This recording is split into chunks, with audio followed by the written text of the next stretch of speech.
Hello, good morning, good afternoon, जो भी time हो रहा है अभी आप जिस टाइम भी वीडियो देख रहे हैं बच्चों, आप पढ़ रहे हो some basic concept of chemistry. और आज का जो टॉपिक है वो है लॉ ऑफ मल्टीपल प्रोपोर्शन। इसको हिंदी में कहते हैं गुणित अनुपात का नियम। लॉ ऑफ मल्टीपल प्रोपोर्शन, गुणित अनुपात का नियम। ठीक है। This law was discovered by John Dalton in 1803 में डाल्टन साहब ने इस लॉ को दिया था। क्या कहते हैं वो, ध्यान से समझना। When two elements combine with each other to form two or more than two compounds, the masses of one of the element which combined with fixed mass of the other element bear a simple whole number ratio। समझ में आया? नहीं आया होगा, सुनिए। जब दो या दो से अधिक एलिमेंट आपस में जुड़कर दो या दो से अधिक कंपाउंड बनाते हैं, तो उनमें से दो जुड़ रहे हैं ना, उनमें से एक दो जुड़ रहे हैं, उनमें से एक the masses of one element which combined with fix mass of other element bear a whole number ratio. उसमें से एक एलिमेंट का मास दूसरे एलिमेंट के फिक्स मास से जुड़ता है और दोनों का जो रेशियो होता है, जुड़ने का जो रेशियो होता है वो फिक्स नंबर में होता है, होल नंबर रेशियो होता है उनका, ऐसा बता रहा है।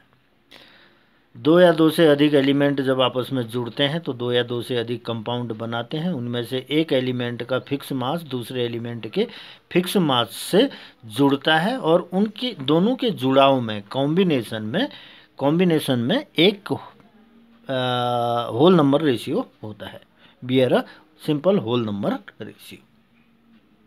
एक दूसरे के साथ उनका होल नंबर रेशियो होता है।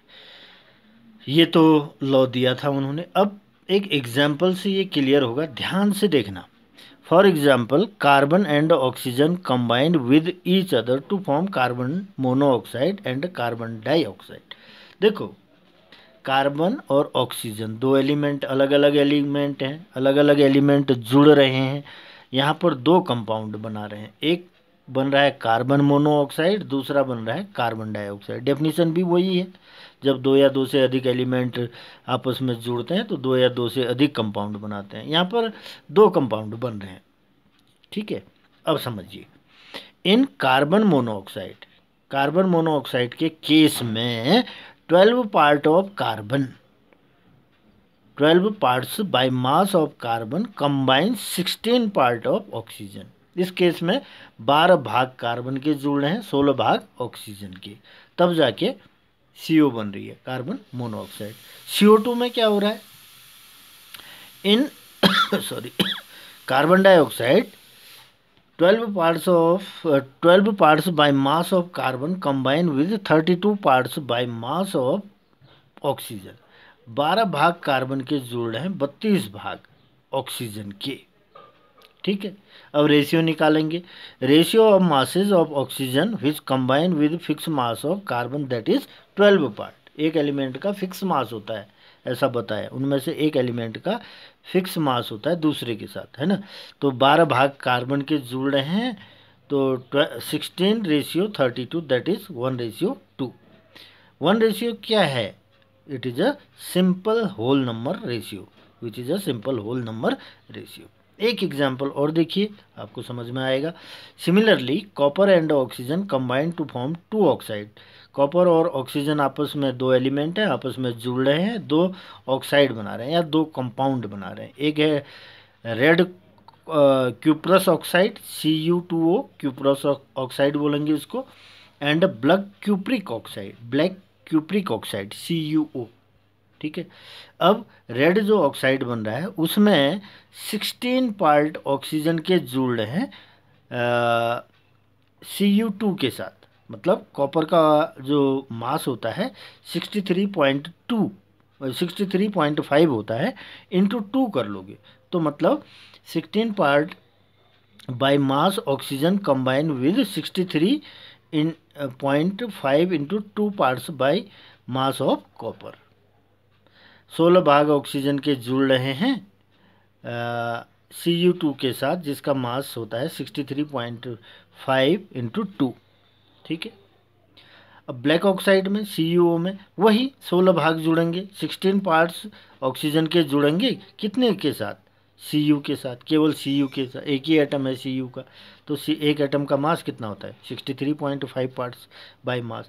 अब इनका रेशियो निकालना है आपको, तो ratio of masses of copper that combined with fix mass of oxygen that is 16 part. यहाँ 16 पार्ट है। ऊपर आपने देखा 12 पार्ट कार्बन था इस केस में, ऊपर वाले केस में।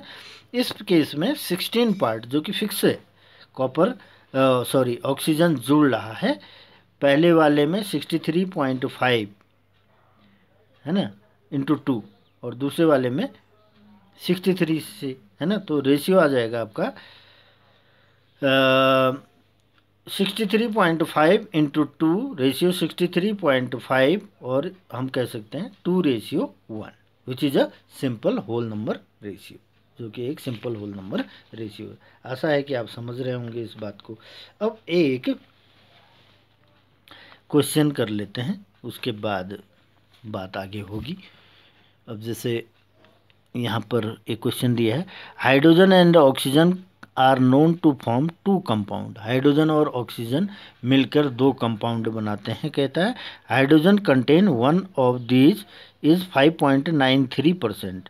उसमें हाइड्रोजन का जो परसेंटेज है, ध्यान से देखना, क्वेश्चन को पढ़ लेना बार बार, 5.93% है, जबकि इन अदर इट इज़ 11.2%, जबकि दूसरे कंपाउंड में इसका परसेंटेज है 11.2। So that the data illustrate the law of multiple proportion. यह दर्शाइए कि यह डेटा एग्रीमेंट करता है लॉ ऑफ मल्टीपल प्रोपोर्शन को, गुणित अनुपात के नियम को प्रूव करता है यह डेटा, यह सिद्ध करिए। अब देखो फर्स्ट केस में in the first compound hydrogen का परसेंटेज कितना है? 5.93%। ऑक्सीजन का क्या हो जाएगा? 100 माइनस 5.93 कर लेंगे, ऑक्सीजन का निकल जाएगा परसेंटेज कितना? 94.07%। ये तो आता ही होगा, सिंपल गणित है आपको, है ना। 100 में से इसको माइनस कर दोगे, ये निकल आएगा। सेकंड कंपाउंड में देखो बच्चों, हाइड्रोजन का परसेंटेज है 11.2, ऑक्सीजन का निकाल लोगे, 100 में से 11.2 माइनस कर दोगे, 88.8% आ रहा है। ठीक है, क्वेश्चन किया हुआ है, बुक में करने की ज़रूरत नहीं है, यहाँ पर आप अपने नोटबुक में कर सकते हैं इसको। तो in first compound the number of parts by mass of oxygen that combined with 1 part by mass of hydrogen is 94.07 upon 5.93 कर लोगे तो 15.86 पार्ट आ जाएगा, है ना। इन सेकंड कंपाउंड में निकालोगे number of parts by mass of oxygen that combined with the 1 part by mass of hydrogen that is 88.8 upon 11.2 कर लोगे तो 7.9 पार्ट आएगा। अब इनका मास रेशियो निकालोगे, the ratio of masses oxygen that combined with fix mass 1 part by mass of hydrogen is 15.86 ratio 7.9 that will 2.1। इसका मतलब यह एग्रीमेंट कर रहा है लॉ ऑफ मल्टीपल प्रोपोर्शन को। तो समझ में आ गया होगा। एक क्वेश्चन और देख लेते हैं। Carbon and oxygen are known to form 2 compound. Carbon और ऑक्सीजन मिलकर 2 कंपाउंड बना रहे हैं बच्चे। The carbon content is one of these is 42.9%। Carbon का जो परसेंटेज है 42.9% है, while in other it is, और दूसरे कंपाउंड में इसका परसेंटेज है 27.3%। So that this data is agreement with law of multiple proportion. यह दर्शाइए कि, यह बताइए, यह प्रूव करिए कि यह डेटा जो है एग्रीमेंट कर रहा है मल्टीपल प्रोपोर्शन को। ठीक हो गया। वैसे ही निकाल लेंगे बच्चों, जैसे हमने इस क्वेश्चन को किया वैसे ही करेंगे। कार्बन का ऑक्सीजन निकाल लेंगे। कैसे निकालेंगे? जैसे यहाँ निकाला है वैसे ही निकालेंगे। यहाँ शॉर्ट किया हुआ है। इन फर्स्ट कंपाउंड कार्बन का परसेंटेज दे रखा है 42.9, ऑक्सीजन का क्या हो जाएगा? 100 माइनस 42.9 कर लोगे तो ये ऑक्सीजन का आ जाएगा 57.1%। इन सेकंड कंपाउंड कार्बन का दे रखा है आपको 27.3%, तो ऑक्सीजन का निकालोगे तो ऑक्सीजन का परसेंटेज आएगा 100 माइनस 27.3% कर लोगे तो ऑक्सीजन आ जाएगी 72.7%। अब for the fixed masses of carbon और parts equal to 1 ratio of oxygen in 2 compounds would B.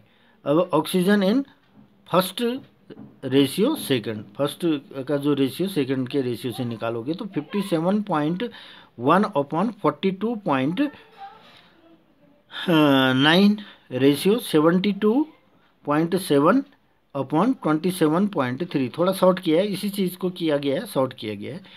उसी तरीके से वैसे भी करेंगे तो बन जाएगा, ऐसे भी बन जाएगा। तो ये आ रहा है 1.33 रेशियो 2.66, दैट इज 1.2। 1.2 क्या है, एक होल नंबर रेशियो है ना। तो ये भी क्वेश्चन क्या कर रहा है, एग्रीमेंट कर रहा है लॉ ऑफ मल्टीपल प्रोपोर्शन को। अब एक क्वेश्चन, एक लॉ और है, law of reciprocal proportion. This law was proposed by Richard in 1792।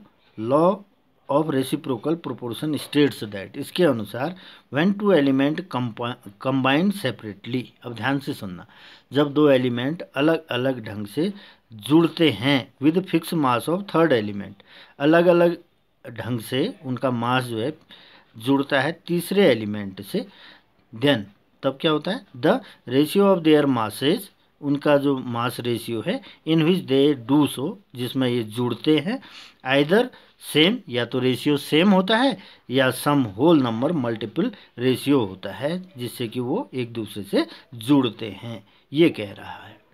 ठीक है, जब दो एलिमेंट आपस में अलग अलग किसी तीसरे एलिमेंट से जुड़ते हैं तो उनमें से जब ये जुड़ते हैं तो उनका जो मास रेशियो होता है या तो सेम होता है या फिर सम होल नंबर रेशियो होता है।